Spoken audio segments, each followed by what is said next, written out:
Hello, everyone. This is your host, Gemma, bringing health and wellness conversations from North Idaho and across this region. I'm so excited to chat with entrepreneurs, creatives, and believers as we journey together to connect more deeply to ourselves, our earth, and our communities. Cheers to shining bright and supporting local. Hello, everyone. This is your host, Gemma. Today, I am talking with Tom Morgan, the founder of Lake City Bicycle Collective in Coeur. My husband is a lover of bicycles, and through our travels locally and across the world, we love seeing how bicycles create an affordable, active, and fun way to get around. So with this collective locally, Tom is opening up this opportunity for many people and inspiring many people to ride their bikes even more, which is also the reason I'm sure that many people have recommended that I talk to Tom and understand a little bit more about this light that he's bringing to the community. So welcome, Tom. Thank you for joining me today. Yeah, thanks for having me. My absolute pleasure. I'm excited to hear more about everything that you're doing down in the collective. Even though my husband's a part of the collective, I don't hear all of the passion in your story behind it.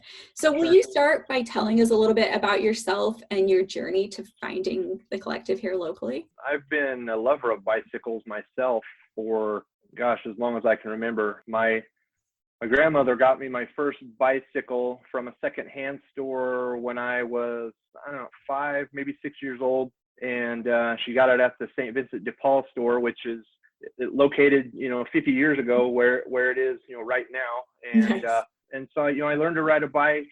It was a way to, we grew up out in the north end of the county. And in those days, it was a lot of space in between places. And I got a big family that's kind of spread out all over out there. And so for me, it was a great opportunity to get places, there's walking, but then there's riding a bike, and riding a bike gets you there faster and a whole lot more fun. And, there's little, anyway, and, I say secondhand bike. I'm the oldest of 6 kids. It was important for my parents, for my mom to be home. So we were a 1-income family. And financially things were tight, so we had everything we needed, but we didn't always have the things that we wanted. And so when I got the bike, it's pretty amazing. And I remember what that little secondhand bike meant to me, and I literally kept that bike. I gave that bike to a kid in my neighborhood. I think I was 48 years old when I gave that bike away. I had that bike forever. Yeah. And so fast forward, 30 years and I'm a heating and air conditioning repairman. And when you're a guy that does what I do, or was doing at the time, I actually retired from that last year so I could do the bike shop full time. Nice. But, one call, you might be in a $4 million, $5 million house on the lake, and your next call, you might be in a single wide manufactured home, somewhere else in town. And so you see every financial situation, see the people that have everything and don't necessarily take care of it because getting more is so easy. And then you see the kids that live in situations, maybe closer to how I grew up, that don't have a lot and don't really have much hope, to have. I wasn't bashful about asking the people that, I'd see some old bike leaning up against a garage or in the bushes or something, or just in, disuse.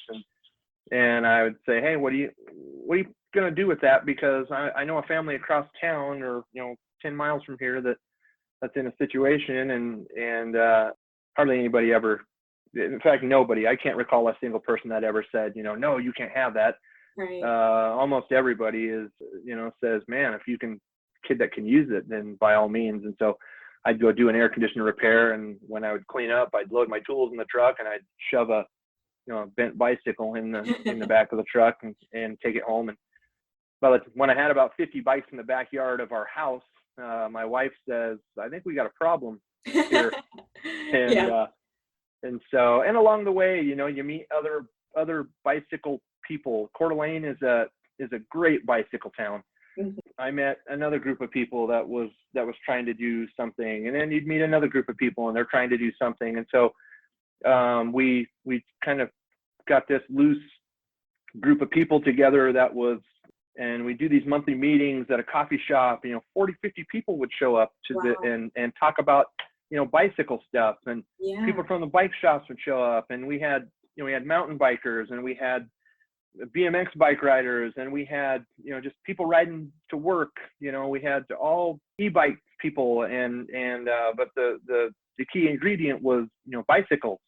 And anyway, it was fantastic. I had someone along the way ask me, have you ever considered turning this thing into a nonprofit organization? And I never really had. But about 10 years ago, I guess, my wife and I was born in North Idaho, barely been out of North Idaho in my whole life. Yeah. When you live in a place like this, what's the point? Where do you need to go? There's, everything awesome is here, So, Yeah. but we took a trip to Boise, and Boise is another town that has a fantastic bicycle community. I mean, if I couldn't live in Coeur d'Alene, I think the only other city that I would, consider living in would be Boise. Yeah. And it's straight up simply because of the bike culture. And so we were down there on our bikes, and someone told us, they said, hey, don't get off the trail because there's these things down there. Boise has a lot of what they call goat heads. Oh, and right. So it's a seed pod, I guess, that drops off of a certain kind of like brush, I guess, that grows along the trails. And they are, it's like driving through a bag of, push pins or something. I mean, if you get off of the trail, you're going to get a flat. I guarantee it. So, we're riding along, Jamie's behind me. And so I'm kind of looking over my shoulder, trying to talk to her about something. And as I'm looking left over my shoulder, I run off of the trail and down into I ended up with a flat tire. And thank goodness I did. Thank goodness I did. It was the best 2 miles I ever walked. Someone else on a bicycle came past us and says, you need to go to Boise Bicycle Project. They yelled it as they rolled by. Oh. And so we pushed, jogged, ran beside the bike, or I did, and she was still pedaling. And we went into this little place down on Lusk Street. It's just a few blocks off of the Broncos campus. So I go walking inside this building, and you know how in the movies where they'll have that scene where they start zoom in on a thing, and then they zoom out, and you see the rooftop, and they go a little further and you see the city, and then you go a little further and you see it from outer space. And it was like it was one of those moments where the whole thing just came into view, and I was like, how? Exactly.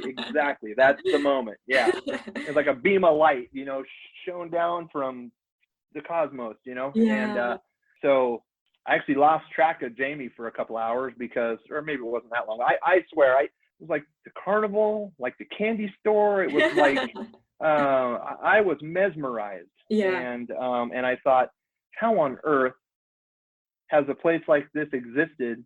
And I've never seen it before. And so I started looking into what a bike co-op is and what a bike collective is. And there was other terms, bike kitchen, bike co-op, bike collective, other terms. And so I started Google searching it, and I just talked about it. And I talked about it, and Jamie got sick and tired of hearing about it. And so we came back to Coeur d'Alene, and I was like, how are we going to do that? How are we going to replicate that? And honestly, I thought, I don't have time to do it. I work 50, 60 hours a week repairing air conditioners. I don't have time, but I wish somebody. And so I thought, well, maybe if I talk to enough people, somebody else will decide to do it. And I don't know, a couple of years went by, and nothing came of it. And so finally, I don't know, the two of us kind of made this decision together that if it was going to happen, we were going to have to do it.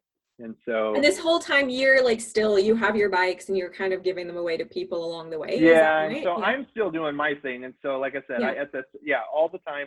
So again, I would, and so really what happened for me is it got to the point where I would show up to do someone's air conditioner repair, and because I talked about this all the time. I mean, anyone who would listen, and even people who didn't want to listen, I would just talk about it all the I love time. that. Yeah. And so all of my customers, I was talking about this stuff, and especially the ones where I had maybe gotten a bike from, certainly the ones that I had given a bike to. And so I would show up to do an air conditioner repair, and the customer would say, "Oh, hey, I got something for you."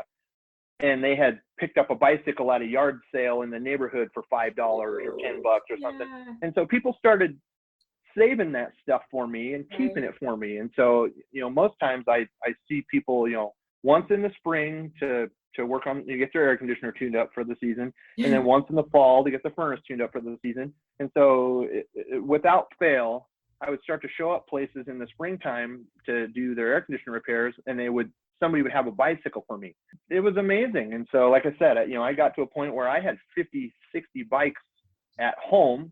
And I thought, what, we need to, if we're ever going to kind of get more legitimate and expand the amount of people that we can reach with this, get more people involved, we need to be more, we got to find a place. Right. And so I forget how I end up. So I've been doing the air conditioner repairs for Steve Widmyer, the mayor here in Coeur d'Alene, for a while, and we were friends on Facebook. And so I had posted something on Facebook and about in need of. And so one day I'm standing down here at one of the coffee shops downtown, Calypso's, I think it was, and it was Calypso's. And so I'm standing in line with my wife. We're ordering a couple of cups of coffee. It was kind of our Saturday morning thing, pedal the bikes downtown. As we walk in, I kind of made a mental note, hey, that's Steve Widmyer, and sitting over there on the couch. And so we, ordered our coffee, and so I'm standing there in line, and I feel someone, poke me in the back. I turn around, and Steve is standing there, and he says, hey, he says, I understand you're in need of some space to get for the bicycle stuff. And so. And so it's funny because and people that don't really know what it is, bicycle stuff, just stuff. And so anyway, and I said, man, if you were aware of a place, I would be so thankful. And so he writes an address on a piece of paper, and he says, go take a look at this thing here. And so I get my coffee, and I got my address on my sticky note stuck to my palm, and we sit down, we sip our coffee, we read the paper a little bit. Yeah. I was like, we gotta go. And so anyway, so we took off up the street, and here was this building. I always tell everybody, it looks like, it did then, it still does, like a Russian gulag. It's a cinder block building. It's 1950s era, 40s era. It is industrial and aging industrial, Yeah. And so I'm looking at this building. Well, this building must be 50,000 square feet. I mean, it's as big as a retail store. Yeah. And, in my head, I'm like, another, And so Jamie's like, this is like taking everything out of my backyard. All she can see is the yard emptied out. Yeah. So I called Steve back. I was like, are you kidding me? And he's like, whoa. He says, not the whole building. He says, but some space in there. Somewhere we can find some space in there for you. So I was like, okay, great. So then I hadn't even been inside yet. And it was going to be a few days before I could, because the guy with the keys, blah, blah, blah. So anyway, so I didn't sleep for 2 days, just thinking of the wonders that could go on inside of that space. And so we got in. I met some fantastic people at the city, Bill Greenwood, the guy that runs the parks department. Yeah. That's who actually occupies the space. He's the one that actually gave up some of space that would have been his. Wow. To allow me to go in there and do that. Anyway, so we got in, we got set up, and we were almost too big for this place, like almost immediately. But as soon as we got in and got set up, and I made a couple of phone calls and said, okay, people, we're here. Here's our plans. Here's our goals. Here's what we want to do. And it was an avalanche. It was like the cornice broke off, and an avalanche fell. And so it got really busy, really fast. And what does that mean when you say really busy, really fast? when people learned that you had bikes, were they coming to you with just requests for a group? Like Well, so what we did was I would give a bike to everyone, if I had enough. But when you realize that there's a finite amount of material and there's a finite amount of time and there's and so as much as I'd love to put every human being on the face of the earth on a bicycle, it's not possible. But I quickly formed a relationship with the Boys and Girls Club because I knew that those guys would work with the families, the same people that I wanted to reach. They already had an inroad with them, So the Boys and Girls Club was early connection. I met a guy who was through Boys and Girls Club. I met a man who was a counselor in the Coeur d'Alene school system. I don't think he works for him anymore. Anyway, his name is Ron Truman. Fantastic guy, friends to this day. But Ron got me into Lakes Middle School, which was at that time, the Boys and Girls Club wasn't right next door to Lakes Middle School. It came in later. And from Lakes Middle School, I connected to Bryan Elementary, and then Winton, and then Bora, and then I met a guy, James Kerb, fantastic human being, who works in the Coeur d'Alene School District with the kids that are. I think this blows many people's minds when they hear this, that the Coeur d'Alene School District kind of watches out for and tracks up to 400 kids in the school system who are homeless. Wow. And that boggled my mind. Yeah. Anyway, and so through James and through Ron and through the Boys and Girls Club and through and each one of these people connects me to somebody else. So I got connected to Union Gospel Mission, to the Women's Center, and so I've given dozens of bikes to Union Gospel Mission, St. Vinny's, Transitional Housing, the VFW. There's a gal by the name of Cassandra that works with the military families, and so you develop these, you make a list, and CASA. That's in fact, I've had a dozen CASA reps, and I kind of actively engage with about a half a dozen CASA reps on a regular basis. And court-appointed special advocates. So these are kids that are in foster care whose lives are turned upside down by, something that their parents did probably, but something to do with the legal system, and I don't know, the list goes on. When I first started this from home, I probably was doing 5 to 10 bikes a year. First year that we moved into the building and got the nonprofit, off of the ground, I think we did 35 bikes that year, and I thought, well, that's crazy, that's good. And the second year we doubled it, we did 70.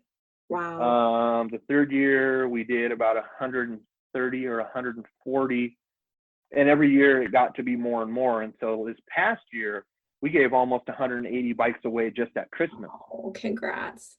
That's amazing. It was a huge year. And so but with COVID and all the things that were going on, people were home more because a lot of people were laid off and losing their jobs, and some people were doing okay on unemployment, some people weren't, but with more time at home, you got to get outside, you got to do something, you got to be active. And so what do you do? And so bicycles was the sixth year. And so last year we moved more than 500 bicycles through the co-op last year. Well, and that means, when a bike comes to you, it's quite often you need to do some significant work to it for actually, right? You're saving bikes, which I know Mark is passionate about. It's you're not only giving bikes to people that need them, but you're saving bikes that need a little bit of work that people have left on the side of the road or whatever. Well, right? so here's what, when we started off to do this, we wanted to give bikes. But then when you're dealing with the volume of bikes, like I said, if I had 50 bikes in the backyard, you start going, wow, what am I going to do with all this stuff? And so, and a lot of times, it takes 2 bikes, maybe 3 bikes to build one good bike, because like you said, they come in complete disrepair. It's very, probably 10% of the stuff that comes into the shop comes in a state that we call a dust off, where really all you got to do is kind of clean them up good, go through all the safety stuff and make sure they work right, lube things that move, and it's a bike again, but most of the time they come in flat tires, and they've been on flat tires for a long, long time. And so the tubes are rotten. So you're usually replacing tires, you're replacing tubes. If they were allowed to sit out in the weather for a long time, the sun eats up anything plastic that you ultraviolet. And so the seats are gone, grips and handlebars, anything that's made out of plastic or rubber is gone. Again, sometimes it takes, 3 bikes to build one good bike. And so, and we don't like to see stuff going to landfill. We got a lot of problems going on in this. Global warming is an issue. We need to, fossil fuels. Anyway, let's don't go down the politics road, I guess. But it's a thing. Yeah, and no, bicycles and bicycles are part of the solution. And throwing more garbage in the landfill, is also not a part of the solution. And so, when a bike comes to us, we immediately assess it for, is it going to be a bike again? And if it is, then it gets treated one way. If it's not going to be a bike again, then it gets put in a different row. And that's the row that gets, stripped out. And so what we'll do is we'll pull anything that's salvageable and usable off. We'll put it in the appropriate box or bin. And the stuff that's not usable is, we try to determine, okay, is it garbage? Can we find another use for it? And so when you strip all the stuff off of a bicycle, I think a lot of people think when you take a bicycle to the landfill that it's recyclable. But when you take a bicycle to the landfill, they don't do what's necessary to make it recyclable. When a bike that goes to the landfill gets buried in a hole in the ground, just like household garbage. Right. In order for something to get recycled properly, you have to strip all the rubber, the plastic, anything that's not metal off of it. And so that's part of the process. So when we strip a bike down, we strip it down to the bare frame. And if it's something cool that someone might want to rebuild again, then we save it. If it's something that's just recyclable material, then it goes into a big bin. And when the bin is full, we got a trailer, and when the trailer's full, we hook onto it and we drag it down to the recycler. There's no money right now in recycling, but we do it because it's a responsible thing to do. Because again, we just don't want to see it in the, last year we took over 3,000 pounds of recyclable material to the recycler. That would have been garbage if we would have been trash buried in the landfill if we didn't do what we do. So we pull the tires off, and if the tires are okay to be used again, and we save them so we can reuse them. We pull the inner tubes out. I know you had Jason Lauritsen on a month ago or so, and so we saved the tubes for Jason. And every time we get about 50, 60 pounds of tubes, he comes and picks them up, and he makes backpacks and belts and wallets, and he does all the fantastic stuff that he does with all the trash, that gets thrown away. And then we retail some of Jason's stuff in the shop. And I say retail, he gives all the proceeds to us, so when you buy one of those bags that Jason made out of old inner tubes from the shop, the proceeds stay in the shop, and then, like I said, derailleurs and brake levers, that stuff you can use those again and again. So we save them. Cables and cable housing and sleeves and stuff like that those are just garbage, unfortunately, but we throw away, we really, really actively try to find another use or a different use.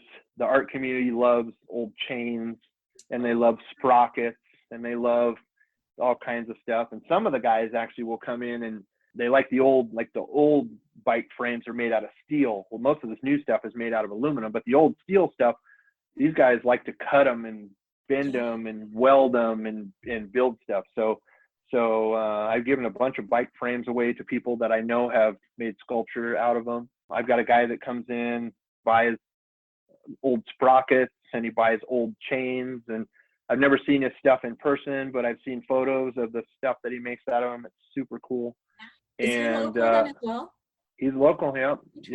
Cool. Most of these folks are, within 50 miles of here, but the crazy thing is people want to do good, and they want to be part of something that's doing something good or the solution, to something. And so I've had bicycles brought to us from 50, 60 miles away that people have just loaded them up and said, I didn't want these. I don't want to see them go in the garbage. I don't want to see them go to the dump.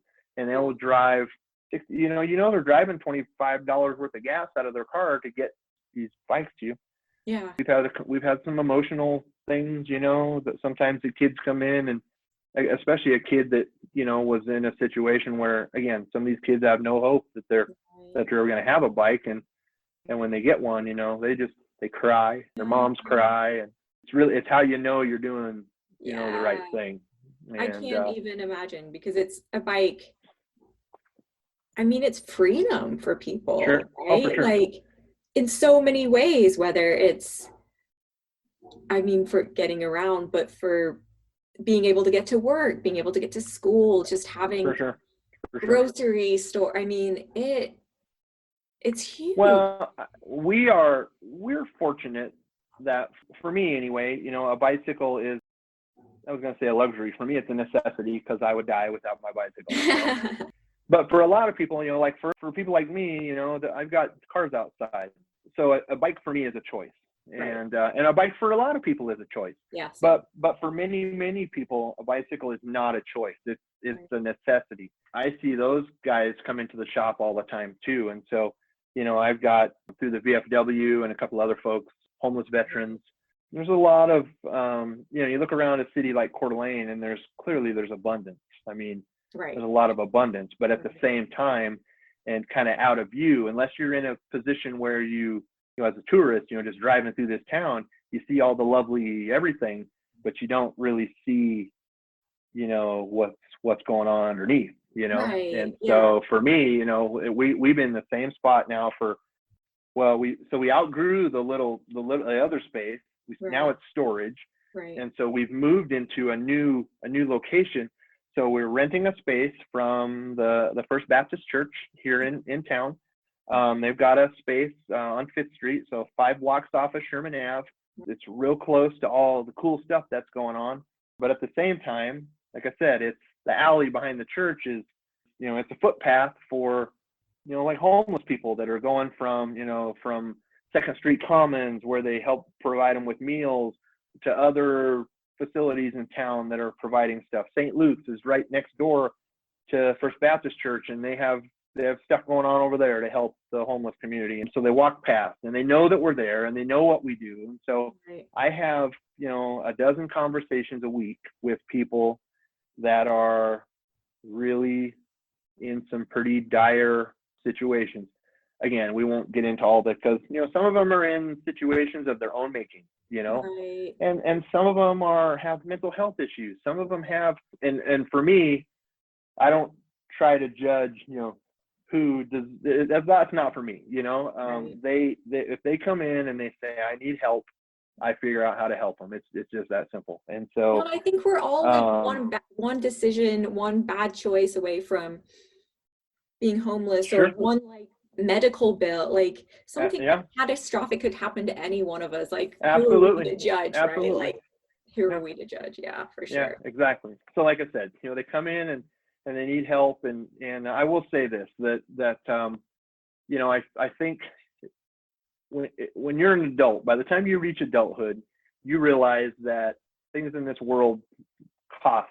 And so if a kid needs a bike, then a kid gets a bike. I work the details out with the parents, but when these guys come through, I have job to be done, or if they want to come in and pick a bike out of the menagerie and take the time to build it, come back for a couple of days in a row, maybe sometimes 3 days it takes to pull one of these old things, out of the pile and get it up and clean it off and just see what you're working with, and take another bike apart and use the parts to build. So if you're going to put that kind of time into building yourself a bike, when you're done, you get to have it, And so you can come in and you can build yourself a bicycle. If you don't want to do that, then you can come in and talk to me about pushing a broom around for a couple hours, or helping me clean stuff up, or whatever the case is. I'm working right now on a program for people that are nonviolent offenders that are getting out of jail, can come to me and get a bicycle, and they've got to do a certain amount of community service. Right. But it doesn't all have to be done at the shop. We're kind of making up a form where they can go put in 8 hours over here at this program and get 8 hours there, and then they can come see me and do 8 hours over here, and so by the time you get 24 hours, whatever someone else has decided what the Department of Corrections or somebody has decided what that is. But so there's a certain amount of hours that they got to put in. And I'm one of a handful of organizations where they can come in and earn those hours. And if they so wish, they can bring me a certificate that says, here's all my hours, and in exchange for that, they get a bicycle, you know? So, and because, you know, when you get out of a situation where you've been incarcerated, you know, they don't just go, bye, see you, know, you're done.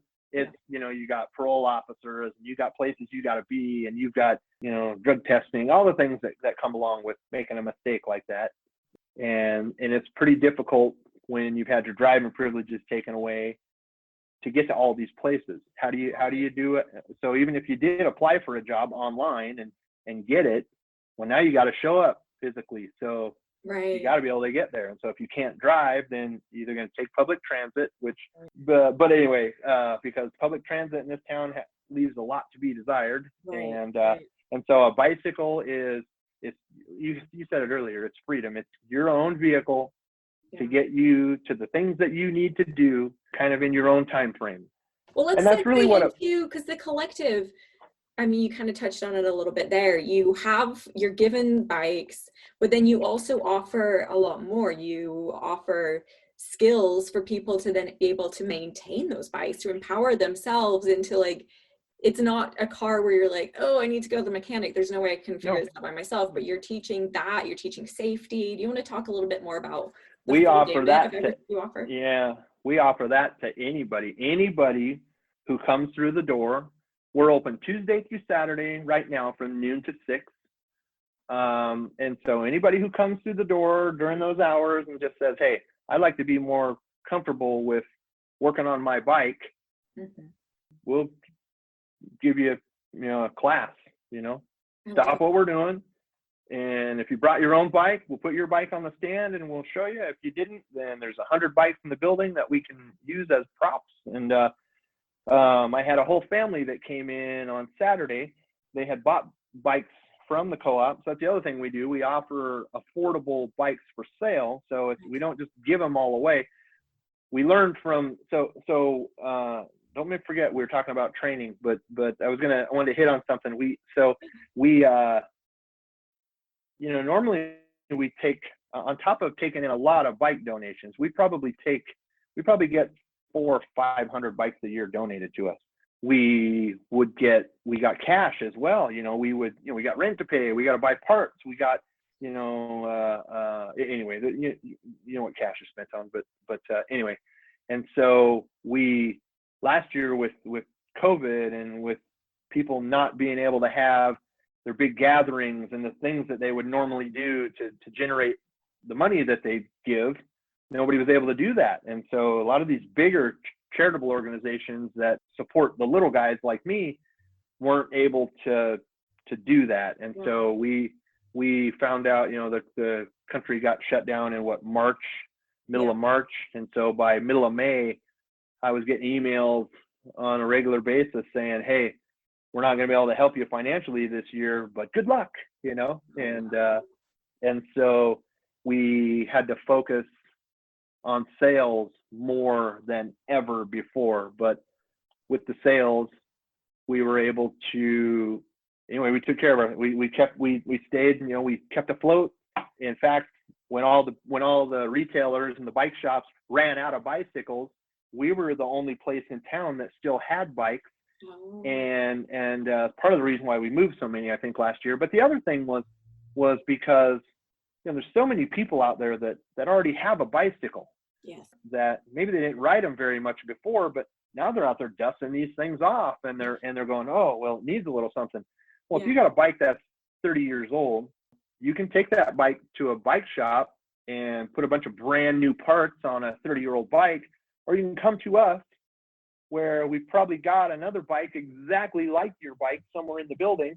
Yeah. And so we're kind of fixing your vintage bike with vintage parts, and where the other, when the shops that retail new parts and new bikes couldn't get any inventory because it wasn't coming, we never suffered with inventory shortages. We never suffered with issues with parts. And by September and October of last year, we actually had the bike shops calling us Oh, and saying, hey, I don't suppose you've got a good clean, derailleur, because we've been waiting for one for 3 months. We can't get it. yeah. And we got a customer that wants their bike, really bad. Waited all summer to ride it, and summers, and so anyway, so we were actually given parts, like I said, good clean parts to some of the bike shops in town to repair bikes that they had, on the stands that have been, that had been there for months waiting for parts that probably weren't showing up. And so, and the thing with us is, when you bring an old bike to us, you kind of know that probably going to get a good used part put back on it. Right. You don't expect a new part, Right. you don't. And so, yeah, it was a little easier for us to, and I think there's less of an expectation from people when they come to us than there is when you go to a bike shop. You walk into a place like that, you expect brand new parts. Right. There's some expectation there, and they don't expect that out of us. So it's a little less stressful. But at the same time, like you're saying, these pieces, unless you wrecked your bike hardcore, they're not. Sure. And the older pieces that you're finding, they're still like clean them up, get them functional, and they work just as great, right?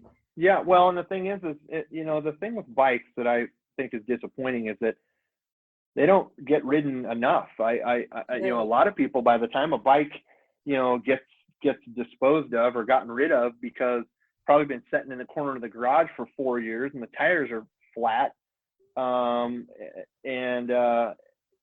but there's no wear on it. There's no, it just, they finally got tired of moving it from one corner to the other, so yeah, you're talking about stuff that has low miles on it.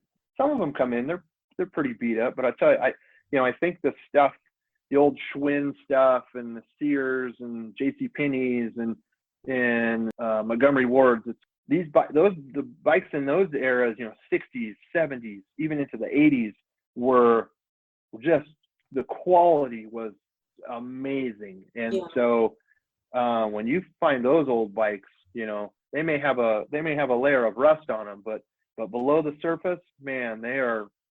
Well, they're like old cars too. They have so much character, and absolutely all of the bikes in our garage, which there's probably at least 8, like they're all just full of character, and half of them are a little rustier, but that's the fun. Like that's the beauty in those ones where like these were well crafted pieces of art, right? Yeah. Well, I wouldn't respect Mark if he didn't have at least 8 bikes in his garage. So. Right, and I have to talk this way about bikes because I've just been trained by my husband. This is exactly. But it is so fun. And it's my wife wasn't really a bike person as much as me, and it took me a while to get her on board, and I think at this point she's a full-on hoarder. So it's well, you need your beach cruiser, you need your road bike, you need your other bike. Absolutely, yeah. So there's so many options, and you need colors. So, absolutely, yeah. But so we were talking earlier about training, and so so I had a family that came in, I don't know, 6 weeks ago and bought 4 bikes, and they came in on Saturday and they were pushing one of them with a flat tire, and so the guy comes in, he says, I just want to let you know we love the bikes, we love them, but we got a flat tire. And he says, and I remembered, he says, we could have took it somewhere and got the tire fixed, he says, or the tube fixed, he says, but I remember when we bought them that you told us that you would teach us how to do stuff ourselves, and so we want to take you up on that. Yes. So as a husband, a wife, and 2 kids, and we did it right there in the floor of the shop. And I said, look, we can put it on the stand, and I can show you how we do it every day in the shop, but here's what I think I should do for you. If you guys don't have a repair stand at home, and honestly, if you get a flat, you might be out on the side of the trail somewhere. Right. So here's what we're going to do. I'm going to show you how to do this for yourself if you were out, up on the Centennial Trail or up on the, somewhere. And so we turned the bike upside down with the wheels up, right in the floor of the shop. Yeah. And everybody got in close, and I had them come in, and and do things and, get their hands on the bike. And I spent, 25 minutes there with the 4 of them, teaching them how to take, it's the back wheel too. So it's a little more difficult. Front wheel is pretty easy. The back wheel, you're dealing with the chain and the derailleur, getting it out of the, it had V brakes. And so you're getting the tire out from between the brake shoes. And I showed them a couple of little shortcuts that people that do this all the time, know how to do. And I actually put the new tube in the tire, and then I let them put the tire back on the bike. They had a lot of fun. It was a chuckle. I mean, we just, we just kind of laughed, and by the time they left, I looked at all of them and I said, "You guys, do you feel comfortable, that you could do this on your own?" And every one of them was like, "Yeah, I think I could." And so I handed them a couple of the tire levers, the little plastic. Yeah. So when I was a kid, I used to use screwdrivers as a tire lever. Don't do that, because you poke holes in the tubes. And so I didn't know such a thing existed, but anyway, so a lot of times when people donate bikes, they come in and they'll have a bag hanging under the seat, or hanging off a handlebar. And I always love to get in those things, and because they always leave goodies in there, and so sometimes it's, stale chewing gum, sometimes it's tools, and so we got a drawer at the shop that probably has 40 or 50 tire levers in it. Yeah. And so for the people that want to learn and take the time to learn how to do it, then I'll throw a couple of tire levers at them and go, "Here, you need to build a kit." Usually what I do is I send them up to the Trek shop, because Trek has any bike shop in town, honestly, has a kit that you can buy that's just that's a repair kit. And I would say, go you can build one yourself, but if you don't want to take the time to do that, you can buy one for about $35, and it comes usually with a spare tube and one of those tools that has all the Allen wrenches and the screwdrivers and everything, right? And a couple of tire levers and a patch kit usually, and so like I said, for about $35, you can get a good kit that has everything that you need. And so, if you're a family, well, like if you and Mark and the youngster decided to go take a ride somewhere, somebody should have a repair kit with them, right. And yeah, usually when I ride with a group of people, they expect me to have it. So, but anyway, and I usually do. Yeah. We giggle about this because when I don't know how we ended up in Boise without a repair kit. And I swear, I feel like there was some divine intervention of some kind, because I was meant to go to Boise Bicycle Project that weekend. If I hadn't, I can't say that we would be here doing what we're doing. Yeah. I mean, there's a reason that I was meant to have that aha moment at that time. And so I'm glad I forgot the repair kit. No, I love it. Well, and so many cities, because I think Moscow has one, right? I know Salt Lake. Well, they did. Portland. I got to confirm this, but someone told me that they think that they might have folded up. So I got to confirm that. I'm not 100% sure, but last week told me that they thought that the one in Moscow may have gone away. That'd be disappointing if it was true. It would be, yeah. I mean, last year was a hard year for everyone, so I hope that wasn't the case. And then, so you do the trainings, and then you also do safety, right? Which I think for the luxury riders, we have a lot of gorgeous trails around here, right? But for people that need to just get around town, like there's certain parts of town that is more bicycle friendly than other parts of town. You offer safety. Is that are those scheduled classes, or how does that work? So I am a League of American Bicyclists certified. So there's an organization headquartered in Washington, D.C. called the League of American Bicyclists. And these guys do training all over the country. And so it's a pretty intense process. There's like 4 classes that you got to go through. You have to ride in the street with an instructor. They teach you how to train other people to ride in the street. So I'm one here in North Idaho. I think there's one in Spokane, there was 3 in North Idaho, and honestly, I think I'm the only one left right now that still has my. I'm also on the City of Coeur d'Alene's Pedestrian Bicycle Advisory Committee, so we kind of get to have a little bit of input. Not enough. It's frustrating to me, but anyway, a little bit of input on policy, Right. and a little bit of input on where bike lanes go and infrastructure type stuff. But if I wasn't on the committee, I wouldn't have any influence over it. So I guess you gotta, you take your battles and, where you can. And Because a couple of basics of just even if you're not on a trail, you drive, I've seen people driving up third, like against the one-way traffic. The thing with a bicycle is, people kind of, you can almost do anything on a bike that you can do on foot. And so a lot of people feel safer on the sidewalk. Statistically, the sidewalk is the most dangerous place that you can ride your bike. Most accidents between cars and bicycles occur in, it's going to boggle your mind, parking lots and sidewalks. And part of it, I guess, is because like in a parking lot, everybody's kind of disarmed a little bit because you should be anyway, moving at less than street traffic speed. Some of those big parking lots, I suppose you can get up to 25 miles an hour in a Walmart parking lot, but and so nobody's really paying attention, and so like with a bicycle, where bikes and cars have problems is at intersections, because cars pull up. Think about it when you drive. When you pull up to an intersection, do you stop behind the sidewalk, or do you go past the sidewalk right out to the curb? Right. Yeah. And so.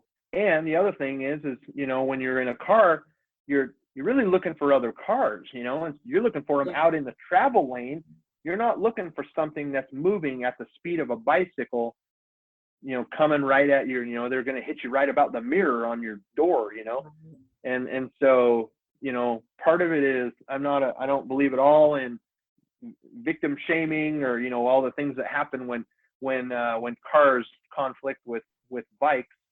I think the person that's in the most deadly weapon has more responsibility. But I do think that, everybody has their own responsibility to look out for themselves. And right, for sure. So if you're on a sidewalk doing, 15, 20 miles an hour, and a car is coming into an intersection where they're not expecting something moving at the speed of a bicycle to just pull out in front of them. Right.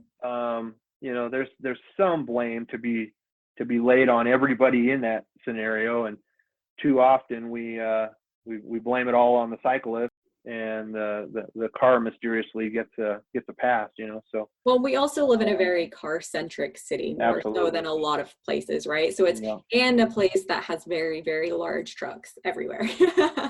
So they're as small people on bikes. It's just something that's not commonplace, and not.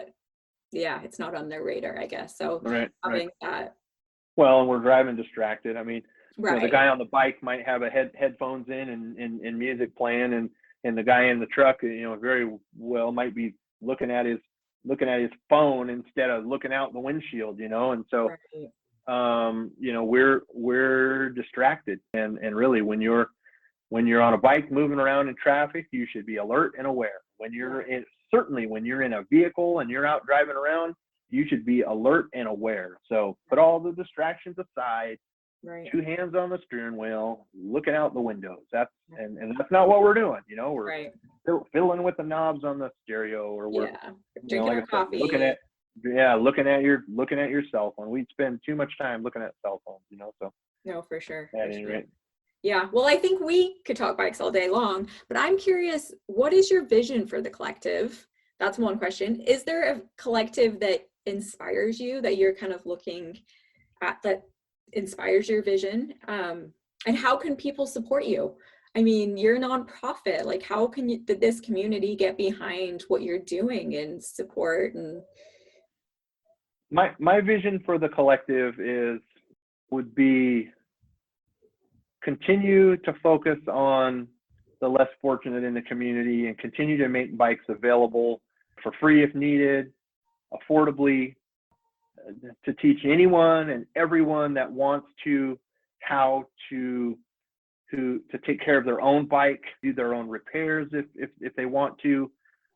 The thing with a bicycle is it can be, depending on your situation. I mean, there are people that have gotten rid of their cars and now commute, by bicycle. And so I think there was a study done a few years ago that said that, typically it costs about $10,000 a year to own a car.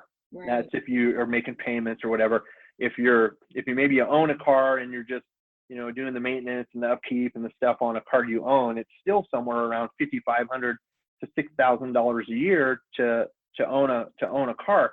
Right. So imagine if you're someone who's living on a fixed income or a tight budget, if you could all of a sudden save $6,000 a year, right? What would that mean to you? And so, for me, I want to continue to focus on infrastructure in the streets that makes it easier for people on bikes to get around. I want to focus on putting as many people as possible on a bike. Sometimes I feel like the only way that we're going to get anything changed is through conflict. And so we need more bikes on the street, to make that happen. So, well, I think bikes too offer this, yes, there's the very functional piece of it, but in our society that's so fast paced, I mean, we've got an obesity epidemic. Absolutely. We've got more diabetes, we've got more health issues than ever. To be able to ride a bike, to slow yourself down, to give yourself a mindful moment, to give yourself some exercise, which is very low impact.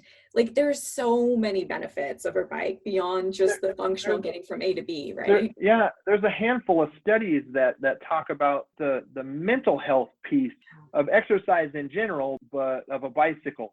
There's something about the repetitive, the movement of your feet and the package of the operation of a bicycle. And so you take a situation that we're all currently still living in, a situation like this COVID-19, we're seeing our friends less regularly. We're staying home a lot more than we ever were. There's a lot of stress that comes along with that. There's depression, there's all these things.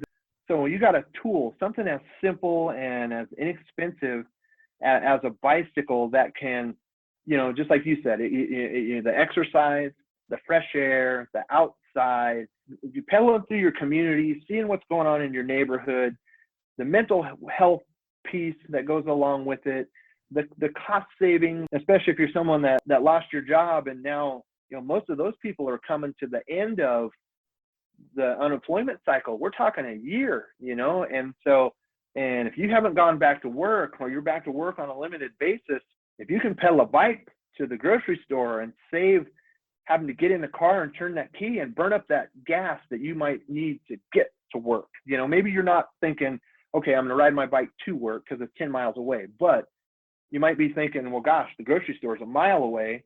Right. I don't have to burn my work gas to pedal over to the grocery store and get a few things. And so, I don't know, there's some people that look at a bike and see a toy. Right. I look at a bike and I see a tool.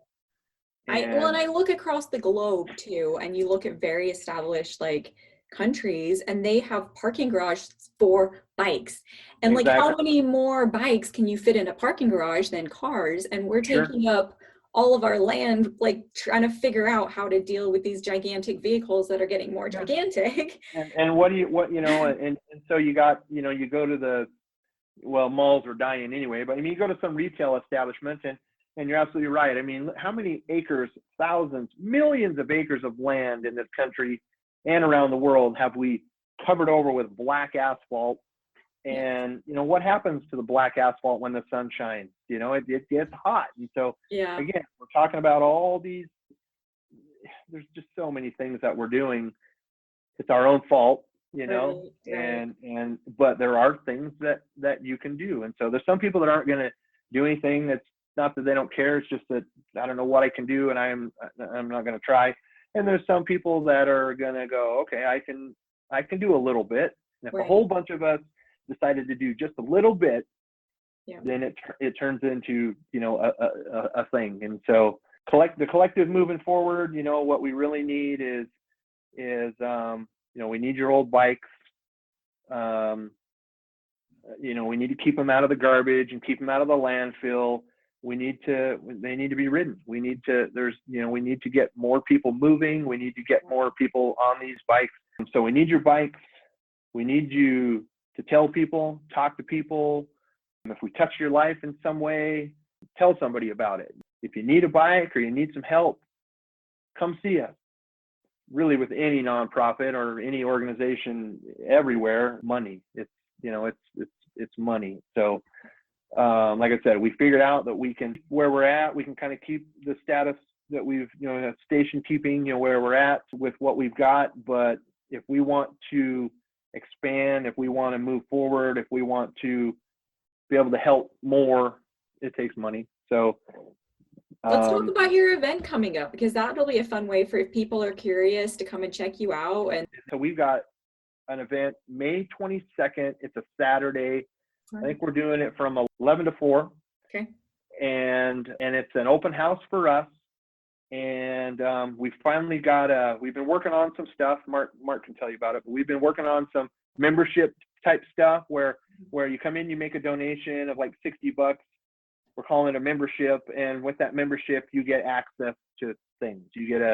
There's one day a week that you'll come in and have access to the shop.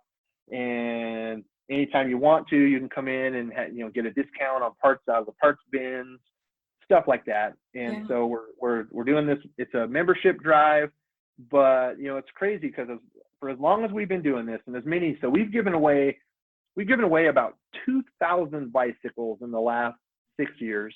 Yeah. Oh, one of the great partnerships that I missed earlier when I was naming them off is Coeur Health. I met Coeur Health.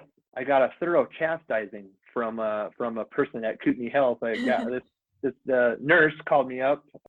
She was running a program at the time called Safe Kids of Coeur County, Safe Kids. And she calls me up and she says, "Hey, I heard you're giving a bunch of bicycles away. Are you giving away helmets with these bikes?" And I was like, "Ma'am, we don't have the budget for that. I'm sorry." And so she says, "Do you realize?" Anyway, and so I listened, and so anyway, so I went and I met her in person. We had a great conversation. One thing led to another, and Coeur Health, gosh, they must have given me, I don't know, 400 or 500 helmets. Wow. And in fact, she showed up like 2 weeks ago, I think, and dropped off 75 more. Wow. And her name's Wendy, and Wendy Ferguson. And anyway, she works over at Coeur Health, and Coeur Health has a great program over there where it's their injury prevention program. And so they do car seats, they do life preservers, they do bicycle helmets, they do skateboard helmets. Yeah. And they really, and they make this stuff available for nothing. And so they bring them to me, and so I'm able to, when a young person that gets a free bike, obviously if they can't afford a bike, they can't afford a helmet. And so you can get a free bike and you get a free helmet. Anyway, it's a great partnership. I appreciate it so much.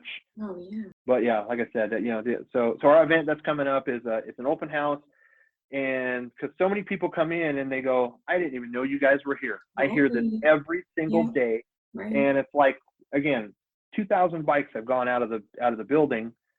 How has nobody heard about us? Right. And so we're trying to do something to increase awareness that we're there, what we're doing.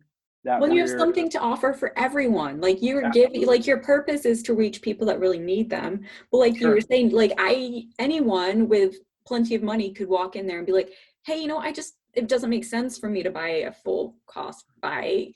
How can I give it to you and support your purpose and get training from you?" And yeah, sure. And some people are going, "You know what? I haven't ridden a bike in 30 years. Yeah. I'm not even sure that I can or even want to do this." And so I don't want to go spend $500 or $600 on a bike at a brand new bike. And so I think I'll try this, and a lot of times I'll just tell them, because right now I think I got, every morning I go down and I push, we usually got anywhere from 10 to 20 bikes that are ready to ride, all the time. Right. And so when I open up at noon, I just push them all outside in the bike rack and I run a cable through them. And I never used to put the cable in, but I actually had a couple of them last summer just right away. I run a lock through, but if you come in and you go, look, I haven't ridden the bike in years, I'm not even sure I still can. I'll just go out and unlock them and go, hey, ride any one you want to, ride every single one of them if you want to. Yeah. Take them over here in the church parking lot. There's no traffic. It's flat, and just have a ball, And so I get people that, here's a helmet. Well, and it's silly, but I think of it almost like getting your dog from the animal shelter or the Humane Society. Like you find like the bike that is you, that is like, you get to dig it out. It's that much more meaningful. You're supporting an awesome cause. Like, it's funny because the guys down at the shop call me the bike whisperer because yes, I kind of have this innate ability of pairing the right person with the right bike. Yeah. And there's a couple of times that people were really persistent that they wanted, a certain bike. And I got to be honest with you, there was 2 or 3 times just in the last couple of months that, people really persistent. I want this one. This is the one. And they take it. And every single time they've come back and said, is the one that you told me I should have still here? Because I think, so, yeah. But it's a lot of fun helping people find the one. I just tell them, I said, look, there's 15 bikes out there in the rack. Ride every one of them until one of them talks to you. And I promise you, one of them will. One of them's going to say, hey, we're meant to be together. And so, and they do. They'll just, they'll come back. Oh, it's not that one. I kind of like this one, but I'm going to try another one. And anyway, so they do. They just ride them around and around, and something just says, it's me and you. And they find the one. And, I'm right now we're getting more kind of like 80s vintage kind of stuff in. Steel frames, they're a little heavier. Mechanically, they're super solid. It's kind of like, driving a big old Cadillac, they're big, comfortable. Sure, they're a little lighter or heavier and not quite as fast as that little sports car, but they're going to get you there, and they're going to get you there comfortably. And I find that we, have to, sometimes we got to do a little bit of change up types, take the curvy bars off and put straight bars on. Anyway, there's all kinds of ways that we can, make them more interesting and make them feel like a more modern bike. And for your fit, right? You can put baskets on the front and the back, and you can get a horn, or you can get a bell, or you can you can accessorize that to the T. Bolt on all kinds of stuff. So, but anyway, so like I said, if you, for people that see this in time to, to come to the event, it's May 22nd. It's from 11 to 4. We're going to set up the bike rodeo. Got a kit that we've put together over the years. That's cones. It's kind of an obstacle course. Built a couple of we got this, it's called a seesaw. And so it looks like a ramp. So the kids always try to ride it and jump over it. But when you get past the middle point, it tips down. Anyway, so you don't catch any air. Yeah. It's safe, but it's fun. We hear that thing all day long. Kerslam, smack, smack. When the thing hits the ground. By the end of the day, you're tired of hearing it, but it's a lot of fun. The kids love it. I think I talked to the ice cream man on Saturday, and so the ice cream man's gonna show up. I forget what else. I'm not involved in all of the planning. There's 2-3 other people that everybody has their own part that they're doing, so I'm not really aware of everyone's part. But that'll be fun. It's near your location, right? It's just in your parking lot right there. In the parking lot next to the church, and so we really want to get as many people as want to come walk inside, because in fact, I'm not even sure you've ever been inside. I haven't. Right? I'm just feling embarrassed. I'm like, I've got to get down there ASAP. But you know what? You definitely walk in. At some point, you're going to say, wow. I can't wait. When you walk in the room, there's kind of a hallway that you walk down. There's nothing really going on, kind of stark white walls until you get to this point where you walk through this door. And all it is bicycles, just rows and rows and rows of bikes, and a couple of little cubby holes, and they're full of bikes, and either bikes or bike parts. So at this point, we've been really working on organization a lot the last couple of months, and so we've moved the workbenches around to in a position that flows better. Brought some shelving in, and so we've got 3 full rows of parts. And then we got another room that's all full of wheels and tires. And so before it was the tires were in a giant pile. And so if you wanted to find something, you had to just pull the pile apart and then put the pile back together after you found what you needed, and the wheel pile was the same way, just a giant pile of wheels, and you fish through. So now we've got all the wheels. We must have, I don't know, 150 hooks in the ceiling, and we've got all the wheels off of the floor hanging up on hooks. So you can just walk in and very quickly see what's there and grab the one. It's really about speed as much, making it faster for us as much as anything.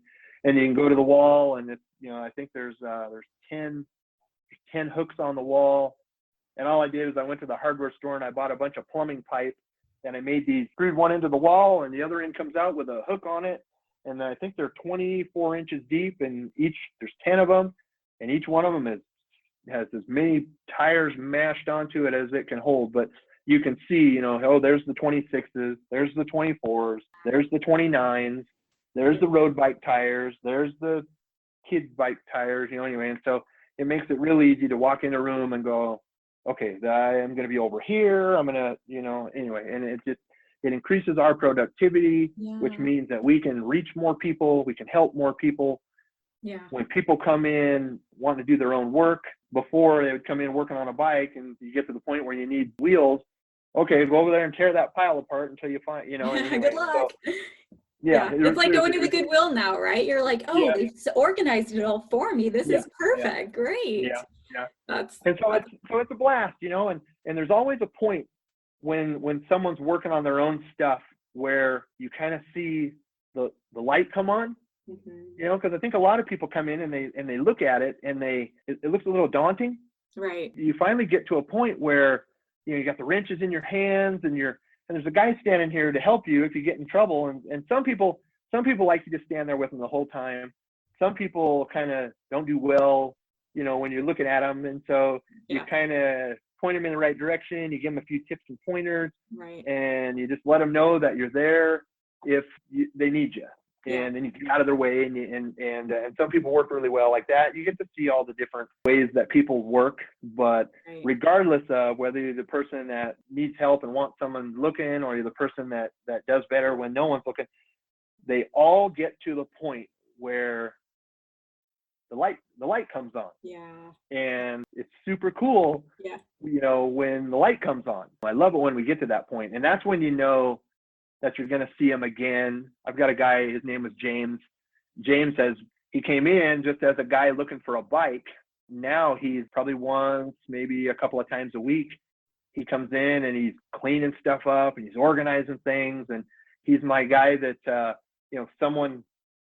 it's real common for people to drop off like a 50-pound box of parts, and you don't know what's in it. You don't necessarily know what's good and what's not. And so I set that stuff aside because James is a guy who loves to dive into a box of parts or a bucket of parts and sort them all out and get them in the bins. I've got another guy, Thomas Van Valkenburg III, I think is what it is. Anyway, and that's a mouthful, isn't it?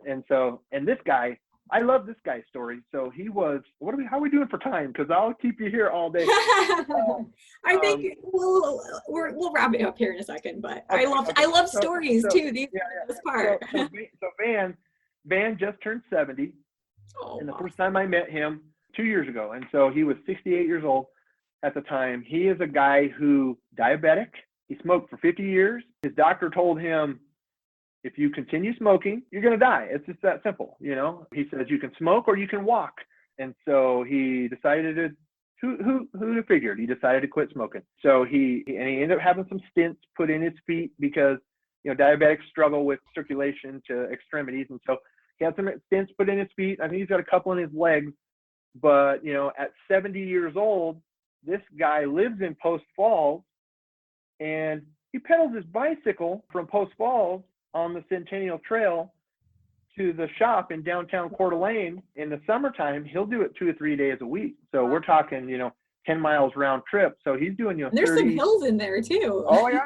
So, and then he also does, and so at 70 years old, this guy's riding, 30 to 50 miles a week on his bicycle. He's He's gone from type 1 diabetic, insulin dependent, to being able to control his insulin with food. And, and he's gone from being a smoker, he said, could barely walk from the house to the mailbox without getting out of breath, to a guy who can pedal, 10 miles a day. 70 years old. At 70 years old on a bicycle.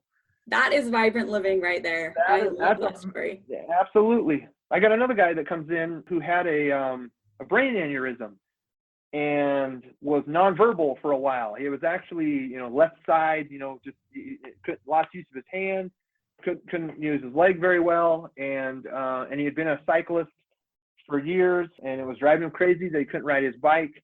And so he figured out a way to strap his, maybe it was clip-in shoes. I'm not exactly sure how he would and that's what he did. He had one pedal that was a clip-in, so he would clip his foot that didn't work right to the pedal, and then he would kind of push himself along with his foot that worked until he could get up enough speed that he could pedal, and then his pedal foot would make his other foot, follow along. It would just move in the pedals. Right. And then all of a sudden he said one day he felt like he wanted to push, and so the leg that didn't work, all of a sudden he felt like he wanted to push, and so and that happened for like a couple of weeks. He said he felt like he wasn't strong, but he wanted to push, and so and then all of a sudden he was using the other leg. He got his ability to speak back. I don't know that this kind of stuff happens all the time, but he swears that it was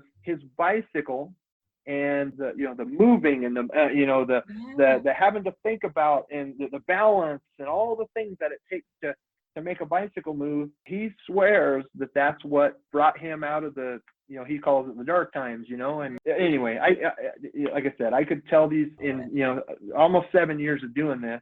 Yeah. And 40 plus years of being a bike fanatic. I have so many stories from so many people that their bike has, just changed their lives. So if people can't come and visit you at the actual event, they're more than welcome to come in during your open hours, right? The door's open Tuesday through Saturday from noon to 6, and you can walk in. You don't have to call ahead. You don't got to announce yourself. You don't, just show up and walk through the door. Months ago, we were doing some, again, when COVID was at its worst, we were doing some scheduling and stuff like that for safety reasons. But right now, the doors are open.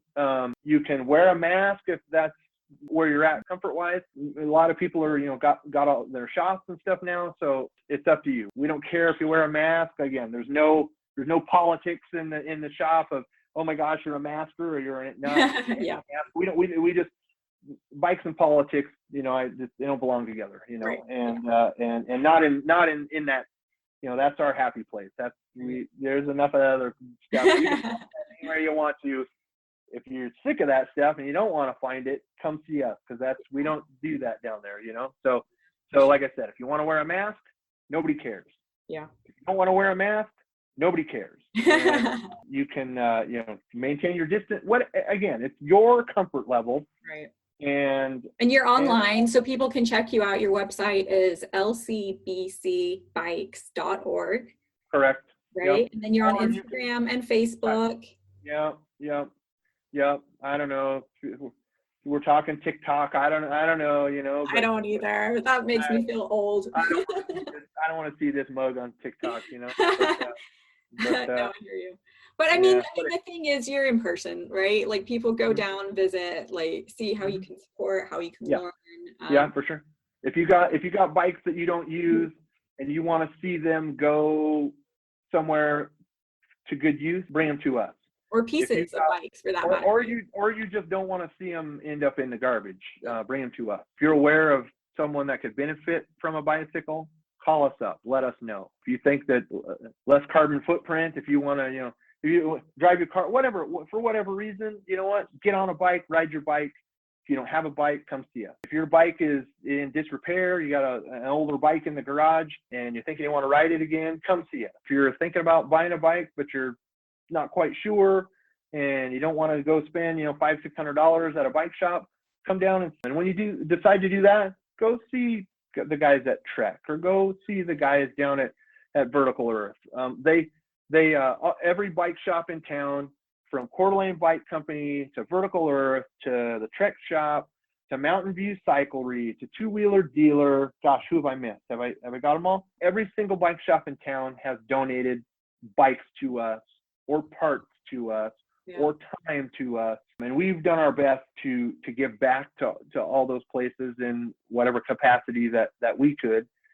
And go to Stratisol for your bike accessories. Yeah, Like, taking garbage and making fantastic stuff. And we have some of his stuff at the shop. There's actually a gal named Jana Luck, I think, that makes baskets, and her thing is called Cool Bike Baskets. Okay. And so Isn't she at the farmer's market? Yeah. She's from out of Sandpoint, and so she comes down and does the Wednesday farmers market, and I think she might do the one up in Hayden. But anyway, and so I've been talking to her recently, and I think we might start having a few of her baskets around. And a lot of I was out today. I think I was telling you earlier when we started talking that I was helping a guy clean out a storage unit that he had a bunch of 40 years of accumulation of bicycles. So this is my third trip, and I think I got one more trip over there. But parts and pieces, and some of this stuff is 40, 50, 60 years old. Some pretty cool, a lot of Schwinn stuff, but there's kind of some old Peugeot and some stuff in there that, I super dig on that stuff. Yeah. So anyway. Well, Tom, I liked always end with, you've mentioned so many names. Obviously, you are a community center for bikes, for connecting people. Like, you were a huge piece of this community. But I always like to end with, who are 3-ish people that inspire you locally? You've already mentioned a bunch of them, from Stratisol to Community Health but is there anyone else that you wanted to give a shout out to?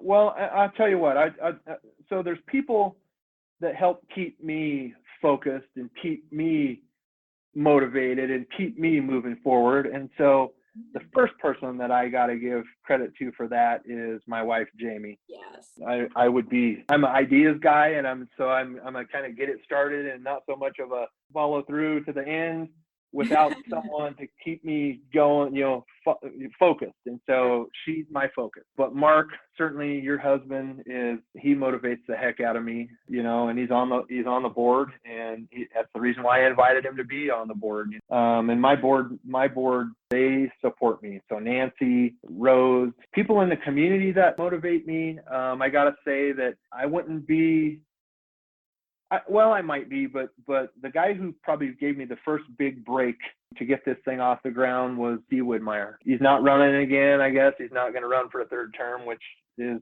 disappointing, I think. But I think he's been a good mayor. So he continues to motivate me. We were having a text message yesterday, I think it was, and he says, "I hope you have a great day." Anyway, we started out talking about something HVAC. I don't remember what, but he says, "Have a great day." And I texted back and I said, "I'm digging a bunch of old bikes out of a barn. I'm having a good day." And so he texted me back a smiley face and said, "Have a blast." And, I've got to know, we're fortunate as citizens. There's so many people in this city that do things that we don't even know who these people are. So Bill Greenwood, the guy that runs Parks Department for the city of Coeur d'Alene, you look at all of these parks and the fantastic shape that they're in, that's the guy to thank for that. So Bill Greenwood at the Parks Department, Monty down at the Parks Department. I don't know. I could make you a list, like I said, the folks to your point, though, it's the people behind the scenes, right, that are keeping these gems going and are passionate about our trail system, our park system, connecting people in the community, and chipping away to make the world a better place, our community specifically, right? Yeah, there's people on the Ped Bike Committee. I said, John Kelly, retired City of Coeur d'Alene police officer. He's still, when my phone rings and I pick it up and it's John, I always grin. Before I even hit the answer, this guy he makes me laugh. He makes me angry. He makes me laugh. He makes me anyway. But he keeps me focused and he keeps me motivated. People like you who give me the opportunity to ramble on in my own particular fashion. I love it. I think I'm not really a get to the point kind of a guy. There's a lot of people that just I got a volunteer down at the shop. His name's Gary, And Gary he's a guy that, for so long, there was nobody down there to where I could, get away for a few minutes during the day and go maybe run an errand or go pick a bike up or something. I always had to close the shop up and lock the doors when I left. And so it frustrated me because I felt like somebody was going to show up and need something while I was gone and I was going to miss them. And so I'm so thankful to have Gary down there who can run the shop when I'm gone. I've actually taken a day or, a couple of days off last summer and just told Gary, I need a break, just run this thing. And so I'm thankful to have Gary, and I'm thankful to have a guy like Van with the story that he tells that makes me think, I'm 53. In fact, our event on the 22nd is the day before my 53rd birthday. I turned 53 on the Sunday after. And so as I get older and, going through the things that change with getting older, and I see a guy like Van, it makes me think, there's good hope for me when I'm 70 to still be in good shape, Right.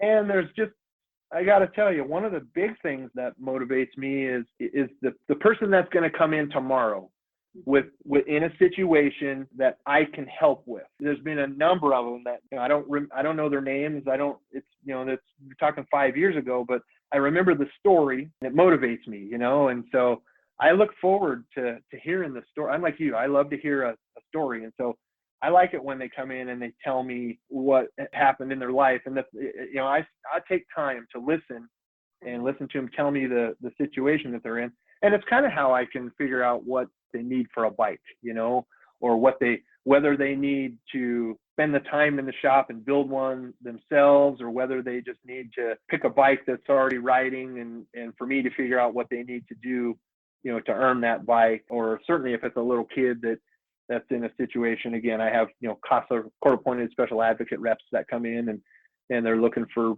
bikes for kids. And sometimes they can't divulge too much, but, I know that it's a kid that's in a situation that needs a break.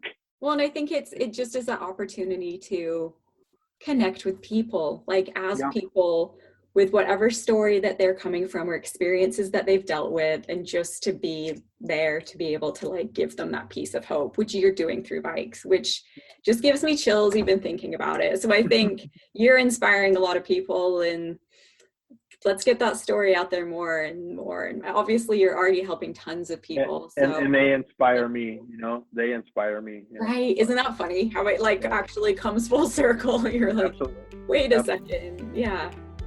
Well, I just want to say thank you for the opportunity to tell the story. No, my absolute pleasure. Thank you. Thank you for joining Tom and me today. Tom helped us reflect on the core of what builds a compassionate community. Great people who take small yet meaningful steps to make the world a better place and to help others, no matter what their story is.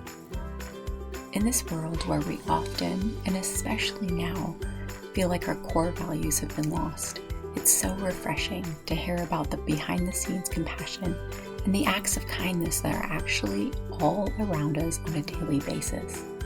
Focusing on them, being thankful and inspired by them, is where we can find hope and take action to be the change we wish to see. As I continue this journey of discovery and holistic living, I hope you join me as I get to know more awesome, inspiring people in this Inland West region. Please feel free to share, and let me know who you'd like to hear in the future. Sending all the love, light, and vibrancy. Till next time.